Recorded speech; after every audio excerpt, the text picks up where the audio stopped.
Bonjour et bienvenue sur le stand Autodesk à Batimat. Si vous avez des questions après ma présentation, n'hésitez pas à me les poser. Donc, pour cette première présentation, je vais vous parler du palais Brognard et notamment partir de la capture réalité pour aller jusqu'à dans le monde virtuel. Donc, de passer dans le monde réel, aller dans le monde virtuel. Alors, dans cette présentation, vous allez avoir sur un exemple complet, concret, qui s'appelle le palais Brognard. Et je vais utiliser des logiciels qui s'appellent Autodesk Recap, Revit, Revit Live, 3ds Max et 3ds Max Interactive, plus connu sous le nom de Stingray. Moi-même, ma vie, mon art, enfin, voilà, donc moi je m'appelle Olivier Bail, oui, je suis ingénieur structure et en fait ça fait 19 ans que je suis dans le métier et puis chez Autodesk je m'occupe de tout ce qui est montrer les workflows, et puis des logiciels divers et variés. Et par contre, une information importante, nous avons un super blog qui s'appelle Village BIM. Alors, le Palais Brognard. Pourquoi le Palais Brognard? Il y a quelques semaines, nous avons organisé le forum Autodesk. C'était un forum qui permettait à des clients de parler à d'autres clients. Donc de savoir ce qu'ils pouvaient faire avec nos logiciels et de savoir que c'était possible. Et donc là, vous avez donc la vue extérieure du Palais Brognard et c'était ici une photo lors de l'événement. Alors, je vais vous parler du workflow que nous avons utilisé pour transformer cette maquette, enfin ce monde réel dans un monde virtuel. On est parti de scanner laser 3D. Donc, en l'occurrence, Leica, c'est juste le stand qui est là-bas. On a importé les données dans un logiciel qui s'appelle Recap 360 Pro, qui va vous permettre donc d'associer tous les nuages de points pour créer un nuage de points unifié et de pouvoir envoyer, une fois qu'on a compilé tous ces fichiers, dans un logiciel qui s'appelle Revit, c'est un logiciel de modélisation 3D, pour pouvoir s'accrocher à ces nuages de points et créer la maquette numérique BIM. Vous allez voir, il y a des vidéos après qui vous parlent de tout ça. Pour après aller directement dans une expérience interactive, on a utilisé Revit Live. C'est un processus qui permet de transformer votre maquette Revit dans un modèle visitable en mode immersif. Et enfin, le logiciel Stingray, c'est un logiciel de Game Engine, comme on dit en anglais, qui va vous permettre de rajouter des effets spéciaux, de rajouter du son, de la voix et plein d'autres choses. Naturellement, on a utilisé en complément 3ds Max, qui est bien connu du monde du Media Entertainment. On a utilisé 3ds Max pour enjoliver la maquette, à savoir travailler sur les textures, sur les shaders, sur rajouter des objets pour que votre maquette soit encore plus réaliste. Et puis enfin, grâce à Stingray, on peut utiliser un déployeur qui va nous permettre de visualiser cette scène en immersif dans des lunettes HTC Vive ou HoloLens en réalité mixte. Alors tiens, quelques données, puisque c'est important de savoir. Donc, la remarque qu'on peut faire que plus on va dans le virtuel et plus ça prend un nombre de jours conséquent. Donc, plus on veut aller dans les détails, plus ça va nous demander de jours de travail. Donc, vous voyez, la prise, c'était 3 heures, 5 heures de Recap Pro, 4 jours de Revit. Là, on commence à modéliser. Alors, 25 minutes pour Revit Live, vous allez voir, c'est hyper simple à utiliser. Et après, donc, 9 jours en commun entre 3ds Max et Stingray. Alors, voici le fameux film qui a été tiré du making-of. Donc là, c'est dommage, on n'a pas le son, mais je vais essayer de vous la commenter. Donc là, on est en train de dire que ici, bienvenue dans le Palais Brognard. Donc une demoiselle qui découvre le Palais Brognard. Il faut savoir que derrière, vous avez c'est du 3ds Max qui tourne avec des incrustations de panneaux avec une autoluminescence.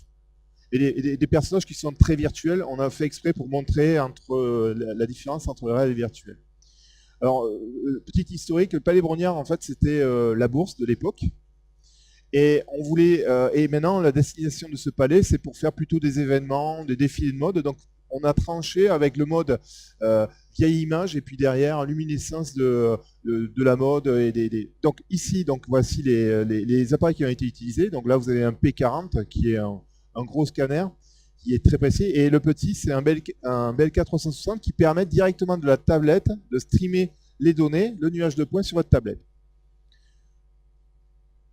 Donc le principe d'un scanner, c'est qu'il va faire 360 degrés, il va prendre des millions de points dans l'espace et il va les enregistrer. Alors ça peut être sous format de couleur. Là, vous avez deux personnes, une bien, une personne un peu moins bien. Hein. Et donc là, vous avez le nuage de points dans le logiciel Recap. Donc là, on va récupérer un nuage de points unifié dans Recap. Ici, rapidement, une image sur Revit, mais je vous montrerai en détail quelques vidéos. Et là, une partie où on envoie la maquette Revit sur Revit Live. Là, c'est une vidéo sur Revit Live. Donc, c'est la maquette de Revit qu'on a envoyée sur le cloud et on la lit directement dans le Revit Live Editor. Et là, le travail qui a été fait sur 3ds Max, parce que le Palais Brognard, en haut, on avait des teintures, des peintures, des petites sculptures. Et en fait, on a retravaillé dans 3ds Max tout ce qui est texturage et tout ce qui est volumétrie, on appelle ça du bump, pour donner un aspect. Et donc là, on était dans Stingray, mais il y a des vidéos plus précises juste après. Et aussi, on a travaillé avec les HoloLens, donc pour faire de la réalité mixte. Et là, vous voyez, donc elle voyait ça dans son casque, des panneaux qui apparaissaient. Donc ça, c'était la belle histoire de partir du monde réel pour le monde virtuel. Alors, voilà, là maintenant, un petit focus sur chacune des étapes. Là, vous avez le logiciel Recap, où là, on va agglutiner tous les nuages de points ensemble pour créer le nuage de points unifié. On appelle ça le format, sous un format de type RCP. Ce format-là, il pourrait être lisible par n'importe quel logiciel de la gamme Autodesk, des modeleurs comme Inventor, Revit, AutoCAD. Alors, première étape, on importe les nuages de points. Deuxième étape qui devrait arriver, le logiciel va automatiquement associer les nuages de points entre eux. Il va détecter des points singuliers de chaque scanner, il va les assembler automatiquement.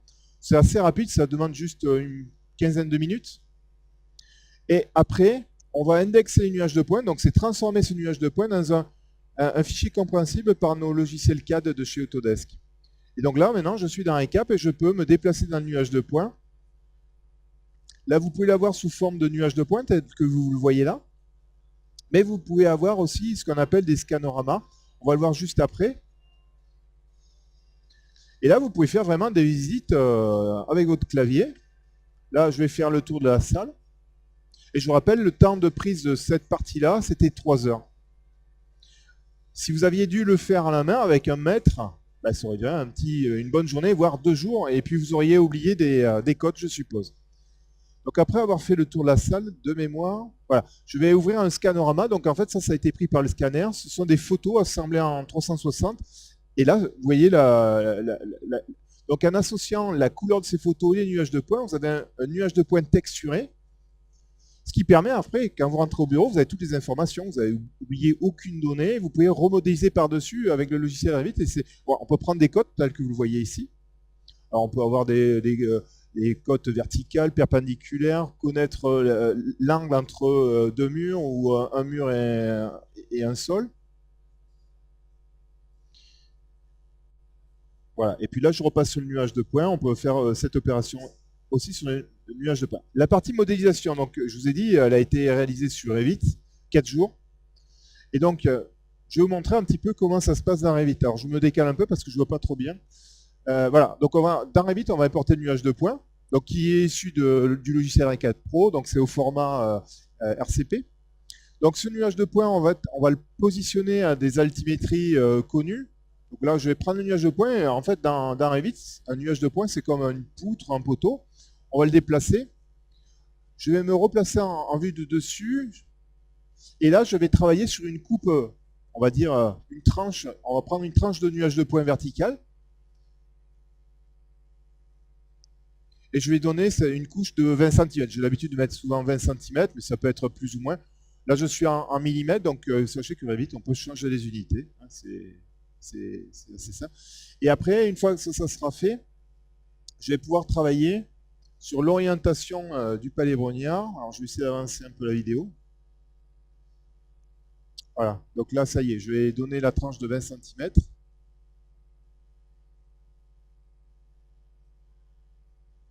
Voilà. Donc là, on voit bien la délimitation des poteaux, des murs. Et là, j'oriente ma maquette pour que la verticale et horizontale soit orientée horizontalement et verticalement sur mon plan. Revit reconnaît automatiquement les angles. Il y a un grip magnétique qui se met en place et c'est assez facile à faire.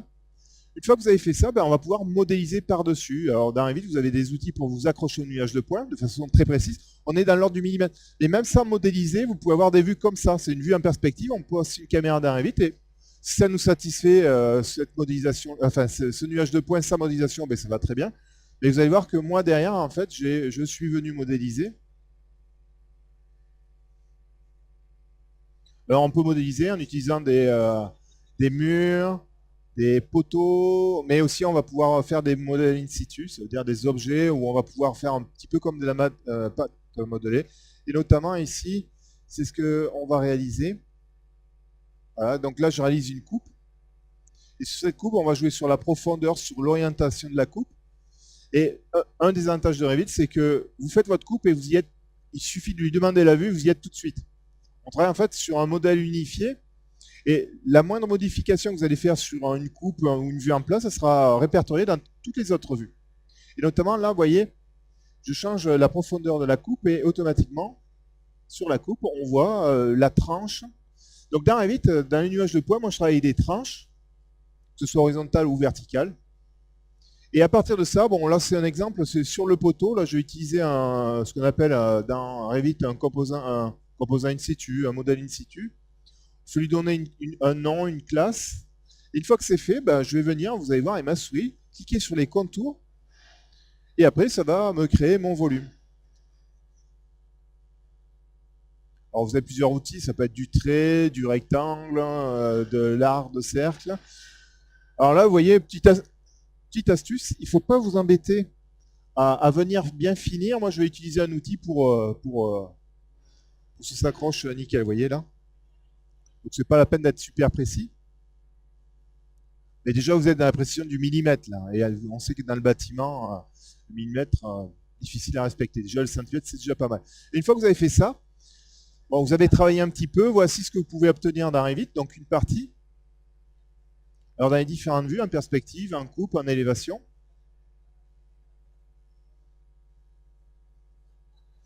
Et en fait, si je vous montre le fichier Revit, le voilà, vous voyez, le palais brognard. Et si je vous cache donc la partie modélisation, vous la trouvez ici. Et là, je suis sur une machine de base, hein, c'est pas une grosse machine que j'ai dessous. Et si vous voulez voir la modélisation,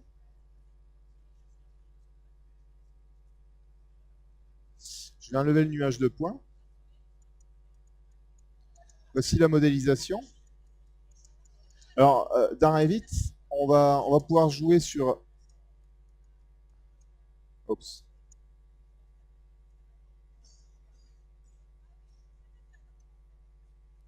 Voilà. Et dans Revit, on a fait plusieurs vues, par exemple des vues d'élévation. Mais vous avez par exemple, ici, vous pouvez faire directement des vues réalistes issues de votre modélisation. Si on continue, alors il existe un logiciel dans le logiciel Revit qui s'appelle Revit Live qui va vous permettre de tout de suite générer votre modèle dans un mode immersif puisque c'est assez difficile pour un gars qui ne connaît rien de tout de suite chausser des lunettes HTC Vive et tout de suite se déplacer dans le modèle. Il faut savoir que chez Autodesk, nous avons un logiciel ou on va dire un service web qui va vous permettre de transformer cette maquette Revit dans un modèle 3D immersif. Donc là, en fait, on va envoyer les données sur le cloud, on est en train de préparer les données, on va pouvoir les télécharger et les visionner dans un logiciel qui s'appelle Revit Live Editor. Alors bien sûr, cette vidéo elle a été un peu accélérée parce que ça prend un petit peu plus de temps, mais pour vous donner un ordre d'idée, à peu près 25 minutes. Alors que si ce travail-là devait être fait par un infographiste 3D, ça aurait pu durer 2-3 jours, même peut-être plus, ça dépend du niveau de détail que l'on demande. On va avancer un petit peu. Voilà. Et une fois que c'est fait, vous allez pouvoir le télécharger. Et voilà, c'est ce que vous obtenez. L'avantage de Revit Live, vous ne perdez pas les informations BIM. Vous allez voir, tous les stands vous parlent de BIM un peu partout. Donc, c'est les informations sur votre maquette. On va on récupère l'îlodon, on va pouvoir jouer, puisque mon fichier Revit il est géolocalisé. Voilà les infos BIM. Donc suivant, vous avez des matériaux, si vous avez mis des matériaux un peu spéciaux, vous les retrouverez ici, mais on va avoir les volumes. Et avec Revit Live, on va directement se déplacer d'un point A à un point B. Le logiciel calcule automatiquement le chemin le plus court pour aller d'un point A à un point B. Bon, vous avez des points de vue qui ont été enregistrés dans Revit, on les récupère automatiquement dans Revit Live. Mais l'avantage de ce logiciel-là, vous ne le voyez pas, mais il y a une icône ici en bas à droite qui vous permet, si vous avez chaussé des HTC Vive ou des Oculus Rift sur votre ordinateur, vous pouvez directement visiter cette scène en virtuel 3D. Alors, après la partie réalité virtuelle, mais poussée un petit peu plus loin. Revit Live, c'est très bien, mais en fait, c'est qu'un premier niveau de visualisation. Il y a des gens qui veulent aller beaucoup plus loin, notamment, je vous rappelle, sur Palais Brongniart, on avait des petites sculptures en haut. Donc, on a travaillé sur 3ds Max. Donc là, pareil, vous avez un workflow entre Revit et 3ds Max qui va vous permettre de récupérer entièrement la maquette et de travailler dessus. Donc là, je suis dans 3ds Max. Donc, on a récupéré le format de Revit. Et vous voyez, donc, la toiture, elle est vide de rien du tout. Voilà. Et donc là, on va venir plaquer sur chaque facette les texturages des photos qu'on avait prises sur place. Et après, on va travailler sur ce qu'on appelle des shaders, des textures, pour pouvoir créer de volumes. Et là, vous voyez, en fait, on a une image et on va y rajouter des normal maps, on va y rajouter du bump map pour en fait truquer la 2D en 3D. Parce qu'en fait, sur et vous allez voir la petite différence, vous allez voir que là maintenant, vous voyez, on voit une certaine épaisseur alors que c'est que de l'image. En fait.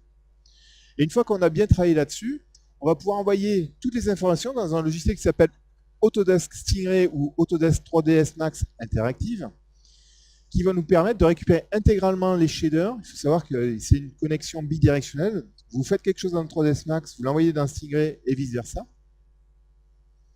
Et si je vais un petit peu plus loin, on va l'envoyer dans Stingray. Voilà, et là je suis dans Stingray. Et vous voyez le détail, on voit les ombres. Donc là, c'est un petit peu plus sophistiqué que Revit Live. Et ici, voilà. Et vous voyez le détail de la toiture. Alors, on peut travailler avec ce qu'on appelle ici des probes. Ça veut dire qu'on va précalculer les réflexions sur les boules et on va les reprojeter dans l'environnement.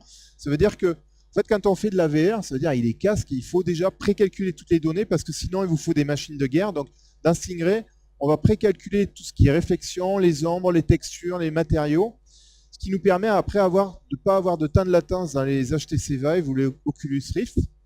Vous avez plein de paramètres dans Stingray, à savoir on va pouvoir travailler sur les réflexions, on va travailler sur les profondeurs de champ, on va travailler sur l'opacité des lumières, sur le texturage. On va pouvoir travailler aussi sur le skydome. Le skydome, en fait, c'est ce qui englobe ma maquette, que lorsque je regarde à l'extérieur, je verrai ce skydome. Là, vous voyez, on voit l'extérieur, là, ici. Alors que c'est du virtuel aussi. Et donc, en fait, ce logiciel-là, Stingray, il est utilisé pour faire des jeux vidéo aussi. Et donc, on l'a intégré chez Autodesk pour pouvoir faire de la visite en temps réel, temps immersif, enfin, temps réel en immersif. Et vous voyez la réflexion sur le parquet?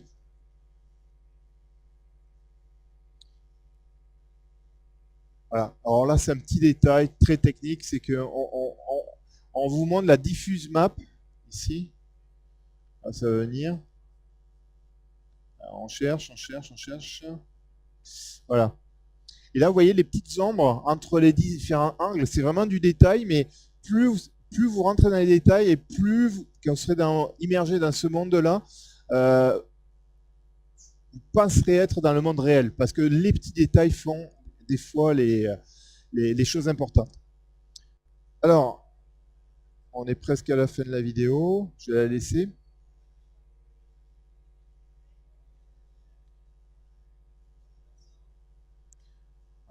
Alors, il faut savoir que donc, chez Autodesk, on a plusieurs blogs. Bon, j'ai fini sur la présentation. On va passer peut-être, si vous avez des questions, on pourra en discuter. Mais avant de passer au aux questions. Donc, je vous invite à vous inscrire sur nos différents blogs. Le meilleur, bien sûr, c'est VillageBeam.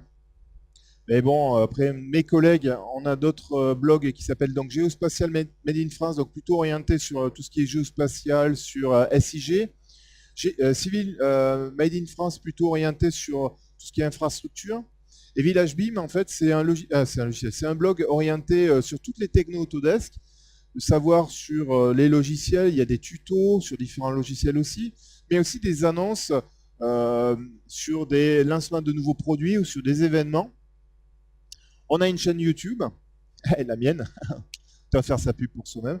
Et puis surtout, on a un Facebook et un Twitter. Voilà, merci. Des questions? Allez, une question. Sur un nuage de points, par exemple. Voilà. Comment?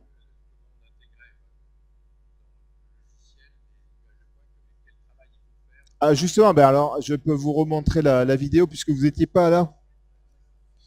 Comme la chanson de... T'es pas là? T'es pas là? C'est Vianney. Pas là. Voilà, ici. Par exemple, là, justement, cette vidéo, elle vous montre comment on va travailler sur Revit sur le nuage de points.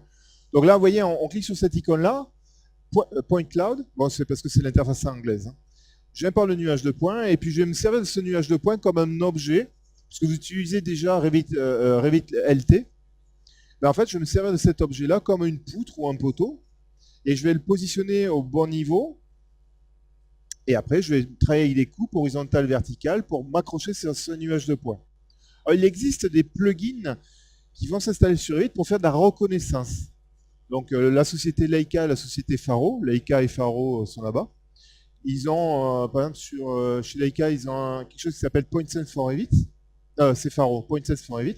Et sur Leica, ils ont CloudWorks for Revit aussi.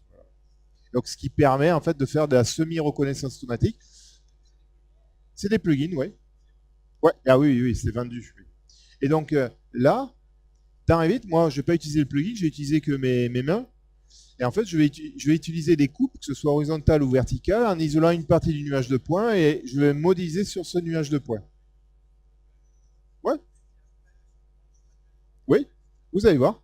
Je vais faire. Là, déjà, je regarde ma maquette pour que l'horizontale et la verticale soient dans le bon sens. Ah ben après, c'est pas grave. Après, dans Revit, on peut le dessiner en biais. Hein. Ah oui, comme ça, il part comme ça. Oui, ça se fait. Hein.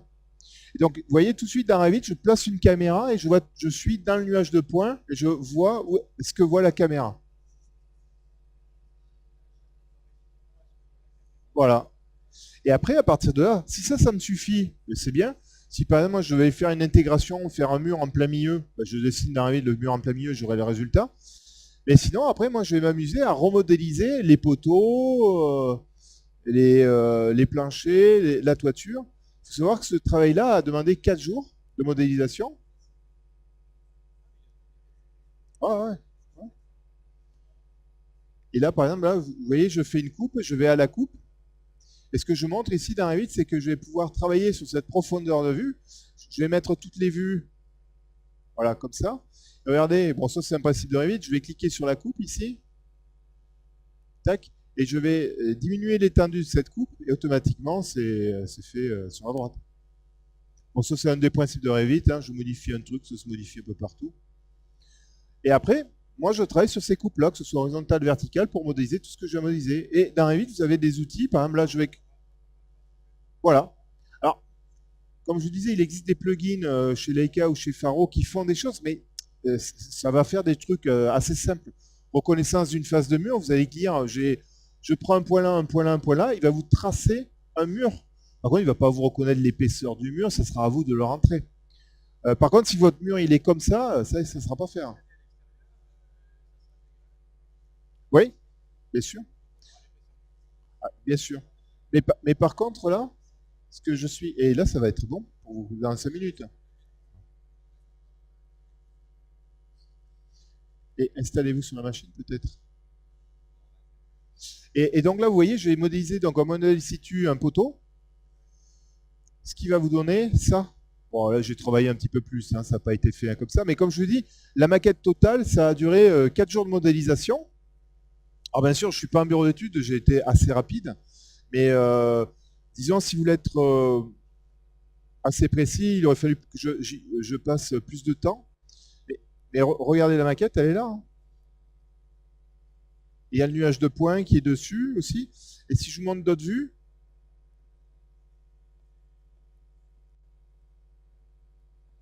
allez, ça va venir. Voilà, vous voyez?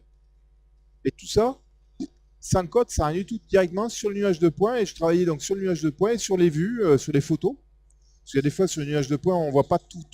Donc vous travaillez en utilisant les deux, nuage de points et photos, et vous faites des trucs. Et regardez la précision, hein, vous allez